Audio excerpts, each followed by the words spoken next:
financing an enterprise. This video is going to look at the topic of business finance and how an enterprise may finance its operations.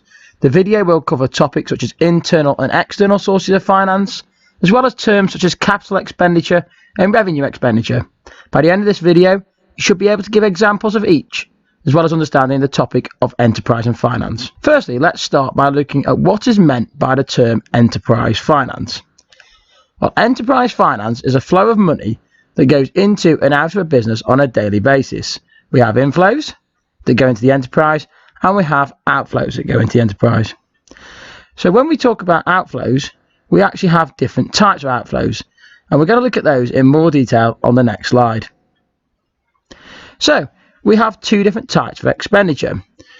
We have capital expenditure, which is the purchasing of fixed assets that are usually held onto the enterprise for a long period of time. What we mean by this is items that typically are expensive and will be used by the enterprise for a longer period of time. For example, a building, a car, or maybe even machinery. Anything that the organisation may purchase when it buys it, and then it'll keep using it all the way through the life of the business. So that is an example of a capital expenditure. Another type of expenditure is revenue expenditure. Now, revenue expenditure tends to be the expenditure that happens on a continuing, ongoing basis. And these are purchases that a business will make on a daily basis. For example, expenditure on rent, on utilities, on the cost of raw materials. So anything that is going on in the business on a daily basis would be an example of revenue expenditure. So let's take a look at where do businesses get finance from. Typically, an enterprise can get finance from the following sources: internal sources of finance, which is finance from within the business, or external sources of finance, which is finance from outside of the business. An enterprise may choose different sources depending on what is actually required. Within external, we have short-term sources of finance and long-term sources of finance. Short-term is finance that can be used within a year, and long-term finance is finance that's used typically longer than a year. So our first source of internal finance would be something called retained profit. Now, retained profit is a profit that an enterprise has made and kept from a previous year. Now, the advantages of using retained profit are that it's cheaper because you don't have to pay any interest charges, and you don't have to explain to anybody why you want to use the money, or even how you want to use the money. But of course, the drawback tends to be that the enterprise may not have enough money retained in its profits, and of course your shareholders may not be happy to use retained profits in a business like this, because they want to get the money back as a form of a dividend, because they've invested in your company and they expect to get something back for that investment. Another form of internal source of finance is owner's investment. Now, owner's investment, quite simply, is the personal money invested into the enterprise by the owner of the organisation. The advantage of investing your own money is that you've got no interest charges, and lenders tend to be more willing to invest if they know that you put some money in personally and you're willing to take that risk. Of course, there are drawbacks. You could spend that money elsewhere, and you may not actually have enough capital to actually meet the needs of what you want the money for. And as a result of that, you may have to look elsewhere in the end anyway. However, it is one thing to consider that investing your own money is useful. Now, the final source of internal finance is something called sale of assets. And that's selling off the items that the business owns, but hopefully it no longer needs. Now, the advantage of selling off your assets are that it turns the items that you already owe into liquid capital, i.e. cash, and you have no interest payments. Of course, you need to make sure you don't sell off any assets that you later need. For example, selling off your building and leasing it back would not be the cleverest idea, because it's going to cost you more in the long term, and you may not actually raise enough finance that you require through the sale of assets. So let's take a look at external sources of finance. Now, the first external source of finance would be an overdraft. Now, an overdraft is a short-term loan from the bank which allows the bank account that you've got to go past the zero figure. Now, overdraft should only be used in the short term.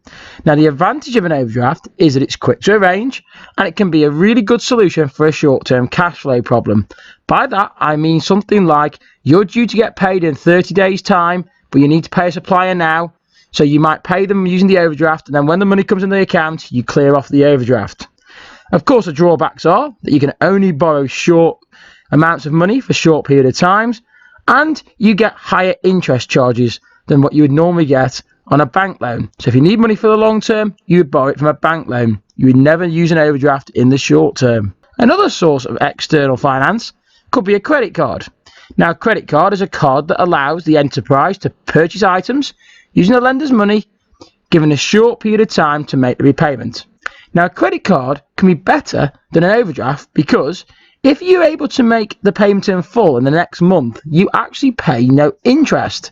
And of course, a credit card is quick and easy to arrange. So you can easily see the benefits of using a credit card rather than using an overdraft.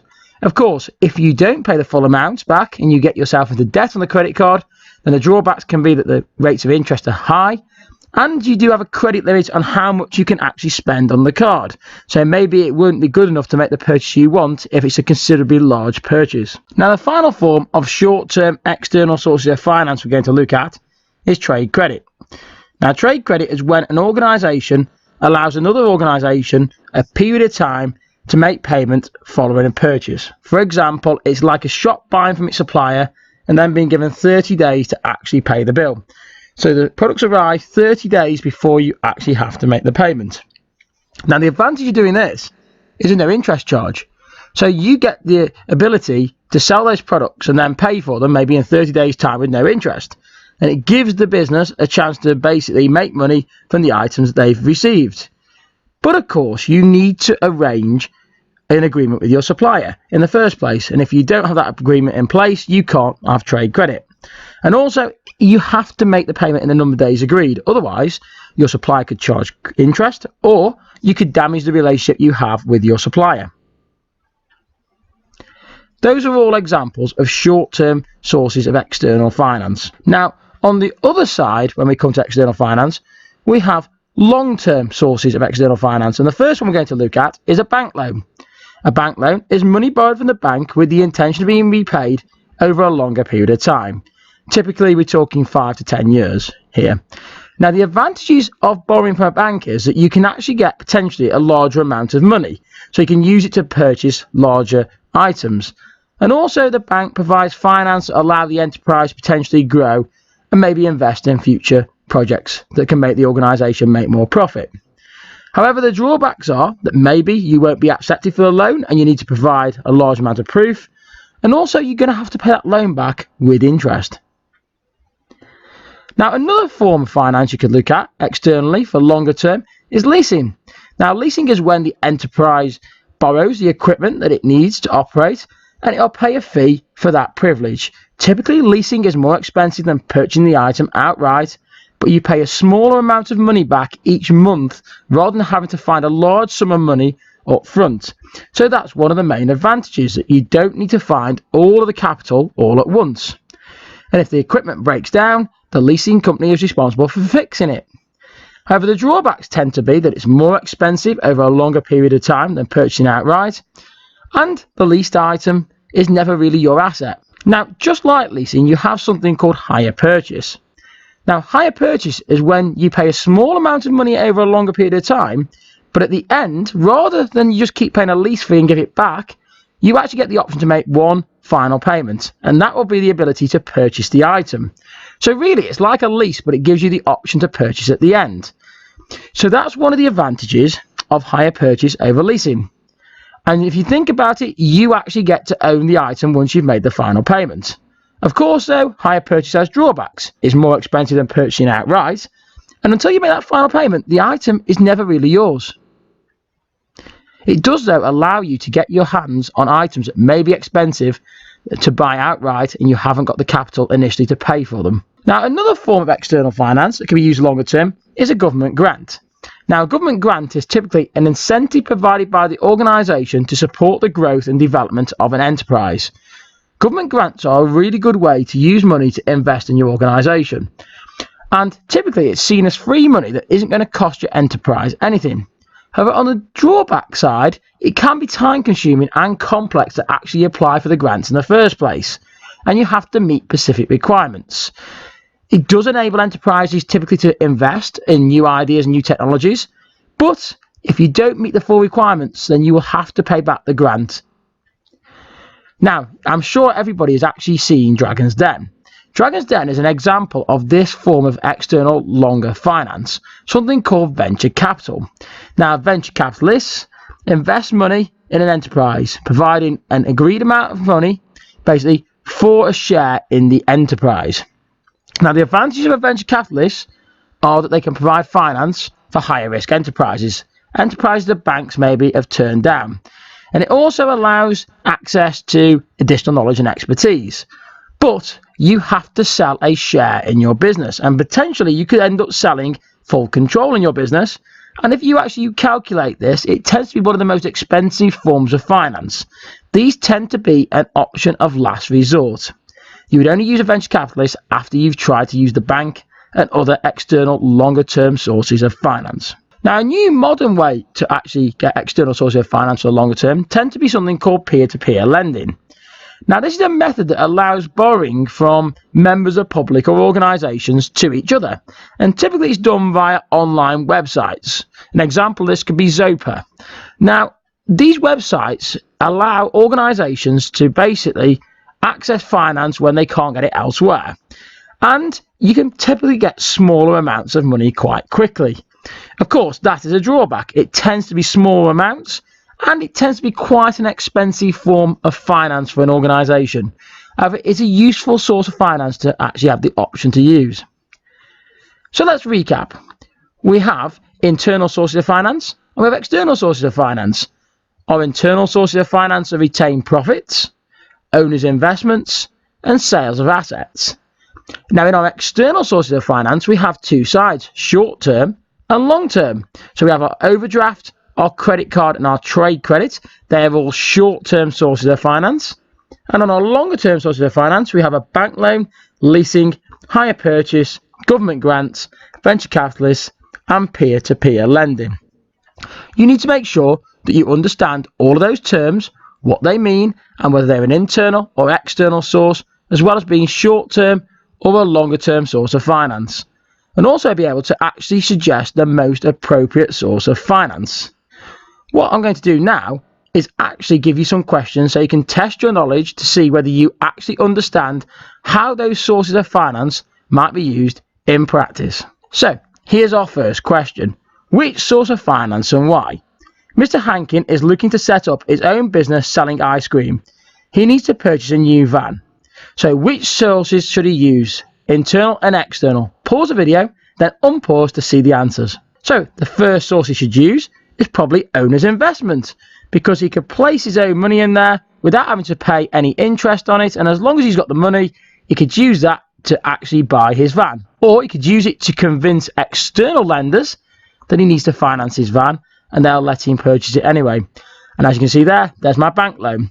Of course, if he was to borrow the money in the longer term externally, it could cost him a large amount of money in interest, so maybe he might look to lease the van instead. Leasing would be a more effective option potentially, because he wouldn't have to pay a large sum up front, but the drawback would be the item would never be his. So maybe he'd look to hire purchase. So at least that way, he'd then pay a sort of fee to lease every single month, but he'd get the option to buy the van at the end of the period. If you got those answers right, well done. Let's take a look at another example. So again, this time Mr. Hardman owns a gym and he's looking to expand it from 20 to 40 machines. Which source of finance should he use? Pause the video whilst you answer the question. So the first source of finance that you would expect Mr. Hardman to use would be retained profit. Because he owns a gym and it's already trading, he might have some profit kept away from last year, and he may as well use that because it won't cost him any money in interest repayments to actually use. And nowhere does it say he has any shareholders, so they're not going to be annoyed that he spent it. Of course, Mr. Hardman could use his own personal investment and invest more money in his business. And again, as we've already established, external sources may be pleased to see that because it shows some form of commitment to the organisation. Now, if he hasn't got quite enough money, he could take out a bank loan. Now, as we've already established, bank loans can be expensive. He'll have to repay it with interest, and he'll also have to convince the bank that they think the idea is a really good option. Maybe he'll look to lease instead. He could lease the extra machines and pay back a smaller amount of money over a longer period of time. But of course, the items will never be his. So maybe he will look to that higher purchase option where he gets to again pay a smaller amount of money over a longer period of time, but at the end he gets to purchase that gym equipment and it'll actually belong to him. Or maybe because he wants to grow his business, he'll look to a government grant. So he could see if the government will give him a grant to maybe expand his gym to create more money. One of the options he could look to try and invest in his organisation. And as we've already established, that'll be free money for Mr. Hardman. And he has one final option he could potentially look at, and that's to get a venture capitalist to come on board. He could see if somebody will invest in his business, give him the capital to buy those machines and make more money. But of course, he may have to sell a share in his business and may even lose control of his own gym. So let's have a look at one final example. So in this example here, Miss Stubbs owns a cafe. She needs to purchase stock now, which she can afford to pay for in a month's time. Which source of finance should she use? Pause the video while you answer the question. So she's probably going to use external sources of finance and use her overdraft. It would make most sense to try and purchase the items using the overdraft that she agrees with the bank, and then when she gets paid she can pay off her overdraft. Of course that comes with a charge of interest, so maybe that wouldn't be the best option, because maybe she could try and purchase on a credit card. And as we already established, purchasing a credit card is advantageous because as long as she pays off the full amount of money at the end of the month, there'll be no interest payments. So effectively it's like a free source of credit for her organisation. But maybe she'll look to do something a little bit different. Maybe she'll try and speak to her supplier, and her supplier will give her trade credit. Now, as we already established, trade credit is really useful for her organisation because she could agree to pay her supplier in 30 days' time, which means she'll have no charge of interest, but she gets the stock now and she gets the ability to sell it before she actually has to pay for it. So they are probably the most likely sources of finance that she's going to use. I mean, potentially she could invest her own money, but she is typically going to use those sources of external finance. That is our final question. If you're able to understand now and identify the different sources of finance, you clearly understand this topic in enough detail. It all comes down to how you're able to explain and evaluate the answers you give. Hopefully you really understand the topic of business finance. Remember that I have lots of resources on my website as well as my social media platforms, so don't forget to follow me on all my social media platforms. And until next time, keep buzzing.